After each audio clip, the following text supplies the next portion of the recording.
Welcome to the Be Still, Be Aware series, where nothing is off limits. I'm your host, Claire Foord. Let's talk. Hi, thanks for joining us for the Be Still, Be Aware series. This episode is a little different because I'm on the other side. I'm the one being interviewed this time. So you'll be joined by me as the guest, Claire Foord, the founder and CEO of Still Aware. But I suppose it's a bit more than that. It's about my background and why it is that Still Aware came to be. It is hard-hitting. I did not expect to be so teary, but hey, be prepared. I hope that you can understand all the things that I say through the blubbering mess that is about to occur. But there is also some really top tips, I hope, and takeaways. And I hope that you gain something from this in a way that is going to be protective in your pregnancy and going forward in life and your journey of grief, if that's who you are that is watching. So, thanks for joining us, and let's talk. Before we begin, we'd like to acknowledge the traditional owners of the land on which this series is recorded and pay our respects to their elders, past, present and emerging.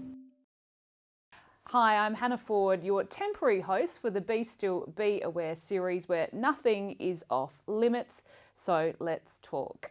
Well, we've got Claire Foord here, my cousin and friend, and today we're turning the tables on you. You're usually the one asking the questions, but you're also the reason why we're here today, and that's because of your story and because of your daughter, Alfie. Yeah. Let's start there. Tell us your story with Well, her. thank you. This was very odd being on the other side. I'm not even sure how to sit or what to do. But look, I think it's only apt to sort of say that Still Aware didn't, just start out of nowhere. I had a fabulously blissful pregnancy, and after years of trying and through IVF, my husband and I fell pregnant with our firstborn. And look, we really thought the IVF journey would be our hardship. I was very quiet about that. I didn't tell anybody I was doing IVF. I don't know why. I sort of felt like I suppose that's the first time I felt my body had failed me, so to speak. I of course knew that people had struggles falling pregnant. I just never expected it would be me. And look, you hear that sentence over and over again. No one ever expects it to be them. But it wasn't for lack of trying to find somebody who had been through that same journey. But I couldn't, and so I kept it quiet until we fell pregnant. And then, no one could stop me from talking about the fact that, we had conceived our beautiful, firstborn through IVF. And, we did have, I think also because I was a little bit naive, we had an early miscarriage very early on when trying to fall pregnant naturally. And I just thought, okay, well, that's a good sign. It was hard and it was a hardship, but it wasn't, I actually took it as a great, my body knows what it's doing. Okay, we'll just keep going. We'll try again. Little did I know that it would be a 3-year journey to conceive, and Alfie was that baby, our firstborn. So like I said, textbook pregnancy, trouble-free, or so to speak, although looking back, I had a lot of warning signs, lots of red flags that would say that something's not quite right. But, I'm a strong woman and people perceived me to be somebody who would just know when to stand up and know everything. I had all the books, I had apps downloaded, I read, I listened, I sought out advice from friends, family, colleagues, as well as, care professionals, healthcare professionals. So I had a yoga instructor that, I went and did, antenatal yoga. I went to hypnobirthing and did the courses to make sure I had the best possible birth. I had a private obstetrician, midwife, as well as, an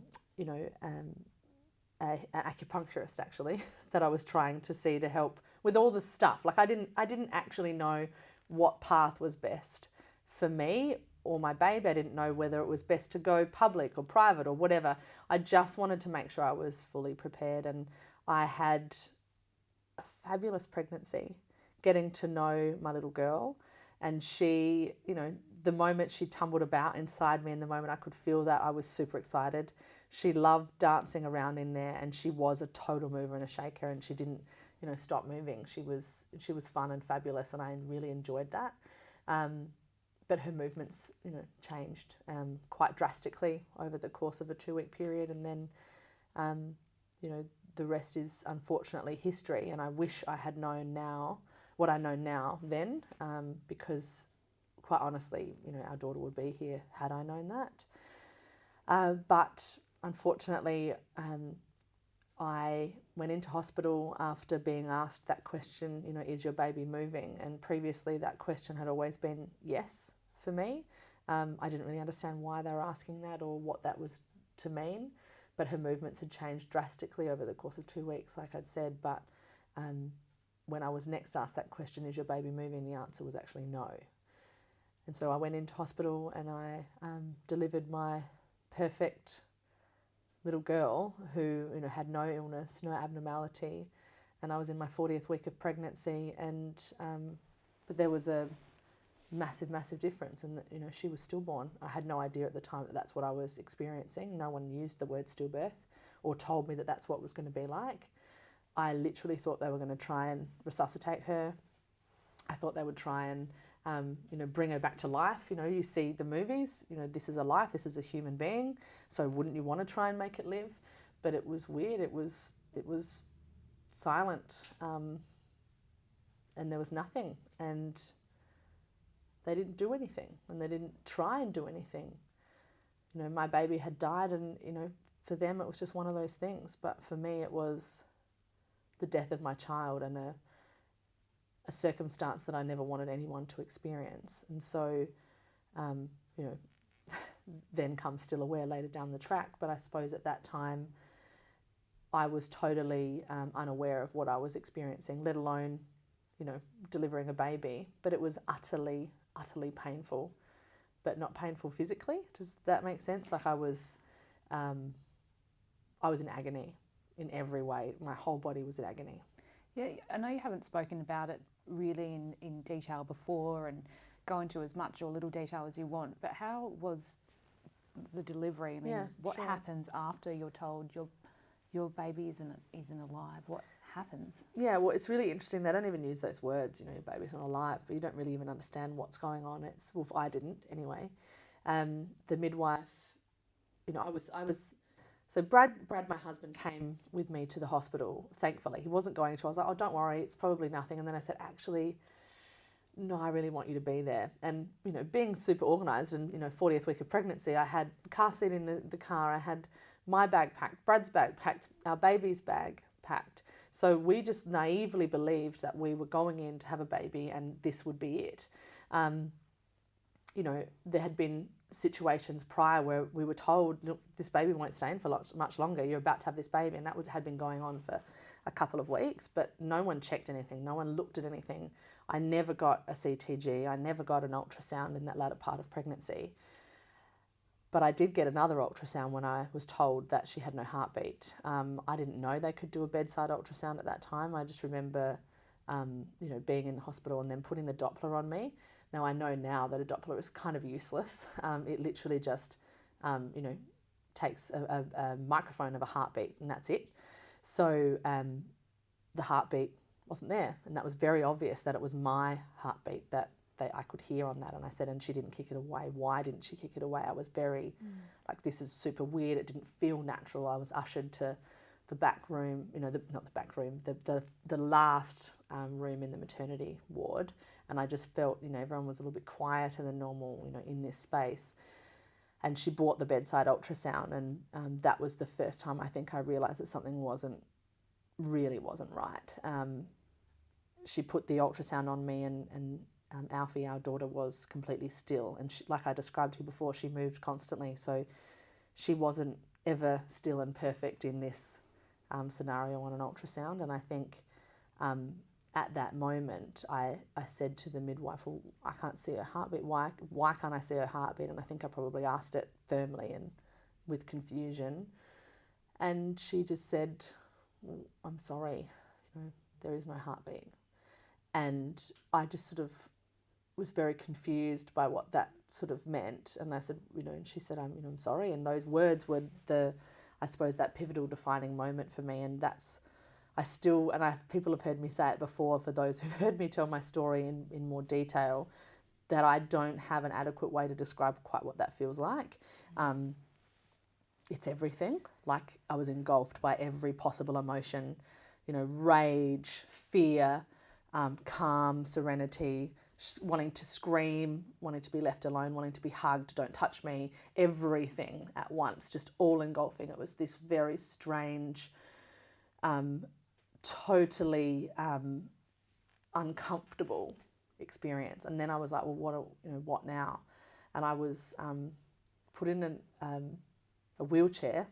I have no idea why. There was nothing wrong with me, and I was like pushed out into this. That's quite whole, strange. It was. I think, well, you poor woman, you're going to collapse. You clearly can't cope. You poor pregnant woman. I know that. Look, I sound really cynical, but I think that that's possibly where it comes from. I was in shock. Yeah, shock. But it was like, okay, push her down the hall and go down to the radiology department and go have a scan. I had to sit in a waiting room and wait to have a scan with, I was looking around, there's pregnant people everywhere, and I was like, what the F am I doing in here? Get me out of here. So I was like, ugh, and I thought, I don't have to be in this chair. Like I was like standing up to get out of it, and I just like walked into this little room that I could see that was empty and sat in there. So I was like, I don't want to sit out there with all those people. They can see me and I'm pregnant, but my baby has no heartbeat. So what does that mean, that my baby's died? Are they going to try and find a heartbeat now? What, I don't understand. It was just, there was nothing right about it, but yet it looked normal, so I was still getting smiles like, oh, she's so pregnant, sort of thing. It was really uncomfortable. And most people wouldn't know this, but my sister had a dream a few weeks prior to Alfie's birth that I had a little girl and that I called her Chop. And she thought it was the most beautiful name in her dream. Obviously, when she woke up, she was like, that's a bit unusual, but okay, Claire. So she told us this, and we started calling, everybody else started calling our baby Chop. And I thought, that's cute. That's a little nickname for our little baby. And Brad and I were the only ones who used to call her Alfie, because we didn't know if it was a boy or a girl, but that was our nickname for our baby. But the reason I'm saying that is I went into this ultrasound room, and the sonographer, this bit was a bit insensitive, I think. I think because she was young, and I'm putting it down to age at that stage, or she had no idea what to do. She was uncomfortable herself. She started doing this routine ultrasound, and it was really inappropriate.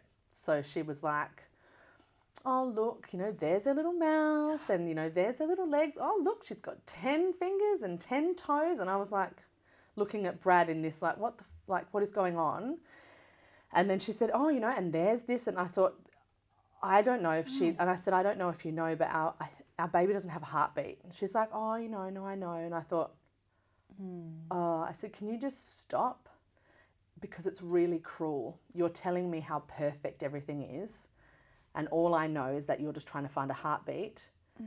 And you're diagnosing the fact that my baby's died. This is not, I just don't want you to talk.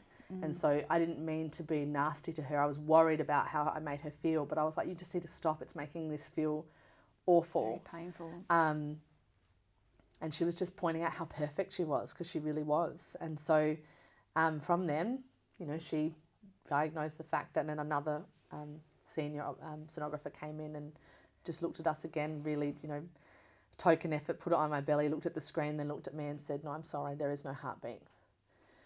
Which is them saying your baby's died. I don't know why they avoid the words, because the fact is your baby has died, and I would have liked to have really known what that meant, so that I wouldn't have been hoping for them to revive her or try and breathe life into her, do something to resuscitate her.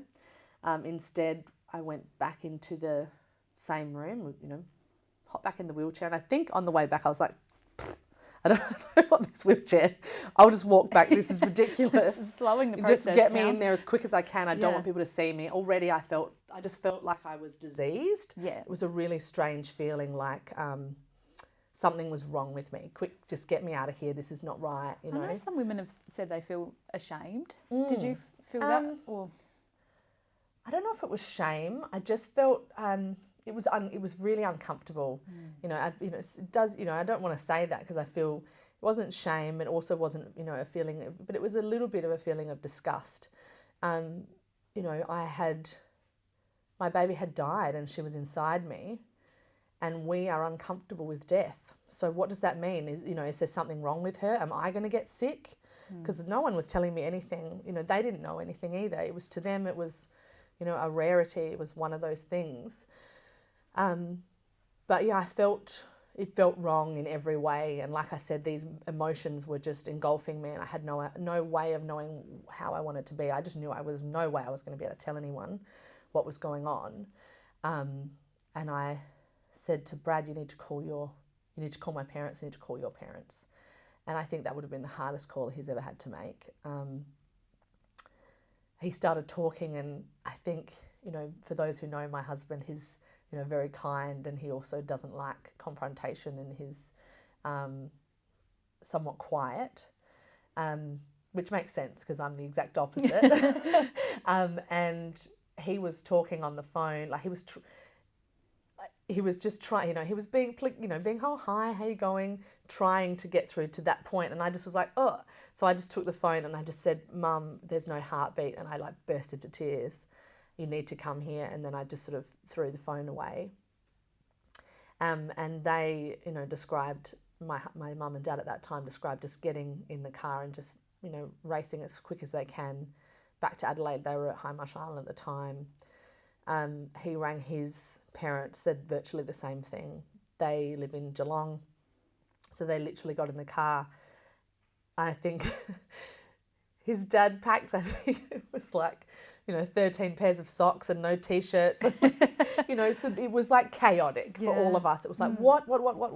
And, you know, they came here in record time in the car.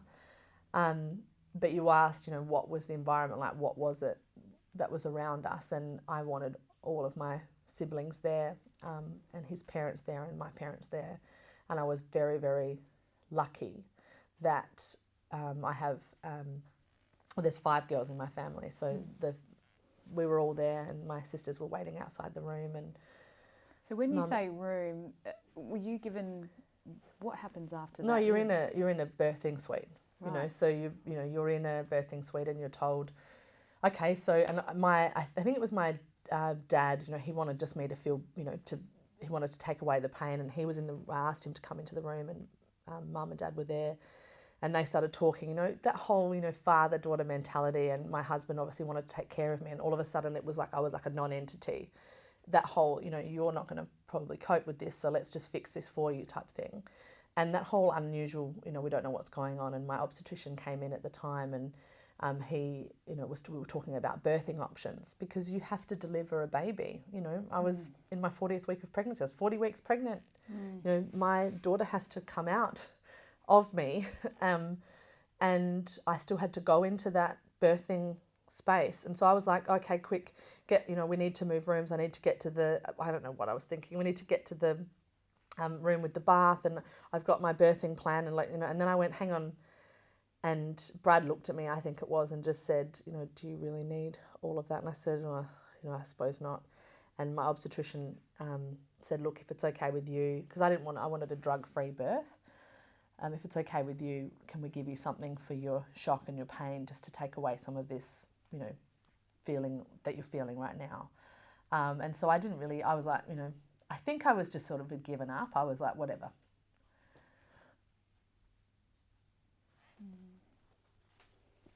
Just do whatever you want to me. It's fine. And that's a weird thing to say, because I was so in control of me as a woman. But I was like, whatever, just do whatever. And so my dad and my husband Brad were saying, look, I think she should have a cesarean. And I think then that's when I went, well, why? Why do I need to have a cesarean? And thankfully my obstetrician at that time, he said, look, I have no reason to think why Claire couldn't deliver naturally. And in fact, you know, for future pregnancies and deliveries, it might be better for her to deliver naturally. And I was like, well, I'll deliver naturally. Of course I'm going to deliver naturally. There was no question about that for me. It was just the fact that I didn't need this like sort of Zen birth. And so I was like, just put whatever drugs you want into me. I think in hindsight, I wish I didn't do that, because I was so out of it. And so it was already an out-of-body experience. And so, anyway, I had to deliver her. And my obstetrician was holding my feet at the time. And he said, don't worry, this won't happen again. And I hadn't even delivered her. I thought that was super weird. And at the time I was like, and these are the things you remember later on. Like, you know, I was like, well, that's a weird thing to say. And he talked about the fact that he'd never had somebody go this far and have a stillbirth, but he's had other women who've had stillbirths. And, you know, don't worry. And I still don't really know why he told me this story whilst I was laying on the bed waiting for my stillborn child to be born. And in labour, he held my feet, and I think he was trying to connect or something anyway. And he just said, you know, and she's gone on to have another baby, so don't worry, this won't happen again. And I was like, okay, right, okay, cool. Like, and I just So thought, this was before I'd even really delivered. happened. Yeah, you know, exactly. Right. It was super weird, and I look back now and I think that wasn't great to say that. I know you were just trying to help to say, you know what, you can go on to have more children, but I'm about to have a baby and this is my child. That concludes part 1 of our chat with Claire. Stay tuned for part 2 of Claire's story, where she speaks in more depth about her delivery of Alfie and how she navigated life after stillbirth. See you then. Thanks for joining us today, and we look forward to you joining us again next time. Remember, it's never too early to have a conversation, but it really can be too late. If you'd like to know more about Still Aware, the charity that's bringing you this series, head to stillaware.org.